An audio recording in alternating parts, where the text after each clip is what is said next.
പിന്നെ റോസു ഹോസ്പിറ്റലിൽ വെച്ചൊരു സംഭവം ഉണ്ടായി. ഇന്നലെ ഞാൻ ചെറുതായിട്ട് വയറുവിന്റെ അടുത്ത് രാത്രി കരഞ്ഞില്ലേ?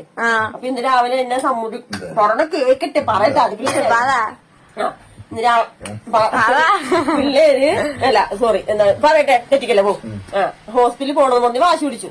നമ്മള് കുഴപ്പമില്ല അത് മാറിക്കോളൂന്ന് പറഞ്ഞപ്പോ അച്ചായന് വലിയ നിർബന്ധം. എന്നെ കൊണ്ട് ആശുപത്രി പോയി. രാവിലെ എന്നെ കൂടെ ആശുപത്രി പോയി.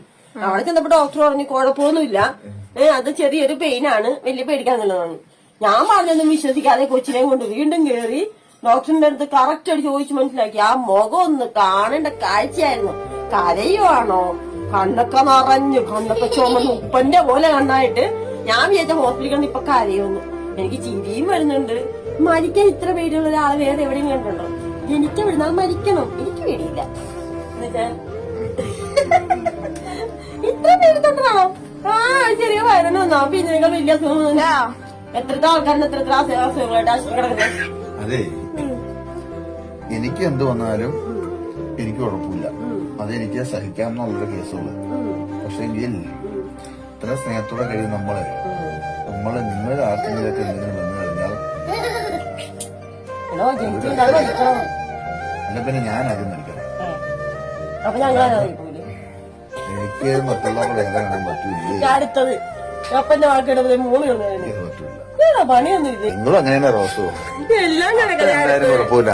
അപ്പനെ ഏൽപ്പിച്ച ഭാര്യ മക്കൾ നിങ്ങൾക്ക് ഒന്നും വരുന്ന അപ്പനെ കാണാൻ എനിക്ക് സഹിക്കുന്നില്ല. അത്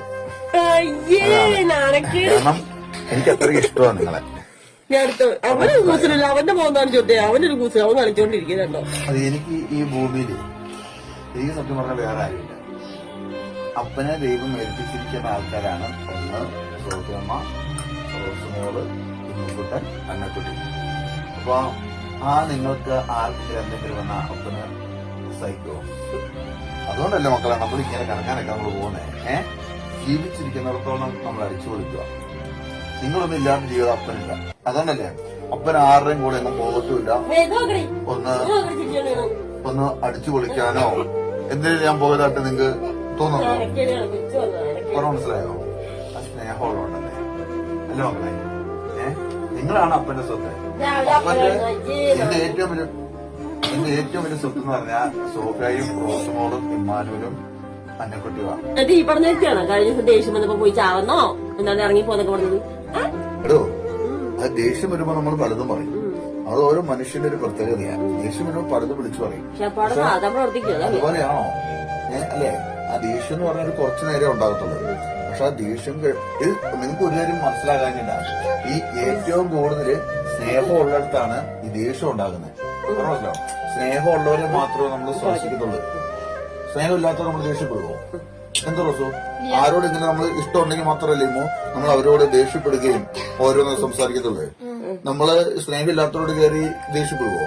അപ്പൊ നമ്മൾ ആദ്യം ഓർക്കേണ്ട ഒരു കാര്യമാണ്, ഒരാള് നമ്മളോട് ദേഷ്യപ്പെടുന്നുണ്ടെങ്കിൽ അത് ഓർക്കാം അവർക്ക് നമ്മളോട് ഒരുപാട് സ്നേഹം ഉണ്ടെന്നുള്ള കാര്യം മനസ്സിലാക്കുക. കാരണം കൂടുതൽ സ്നേഹിക്കുന്നവർ ഒരിക്കലും നശിച്ചു പോകാൻ നമ്മൾ ആഗ്രഹിക്കുക ഇല്ല. അതുകൊണ്ടാണ് പറഞ്ഞത്. ഞങ്ങൾ എത്ര ഭാഗ്യവാനാണ് അപ്പ. അപ്പനെ എത്തിയത് എന്നിട്ട് ഏറ്റവും വലിയ ഭാഗ്യമാണ്. ഈ 6 ദിവസം വേളാന്ന് കൊണ്ടുപോവാനും എല്ലായിടത്തും കൊണ്ടുപോവാൻ എനിക്ക് ഈ അപ്പന് മാത്രമേ ഉള്ളൂ. അപ്പൻ ആരറിയോ? ഞങ്ങൾക്ക് ഏറ്റവും ഭാഗ്യമായെന്നറിയോ? അപ്പനാണ് അപ്പൻ. അന്നക്കുട്ടിക്ക് അപ്പന് ഇഷ്ടമാണോ? അപ്പൊ പൊക്കോട്ടെ എങ്ങോട്ടെങ്കിലും. ഇഷ്ടമാണോ? ശരി.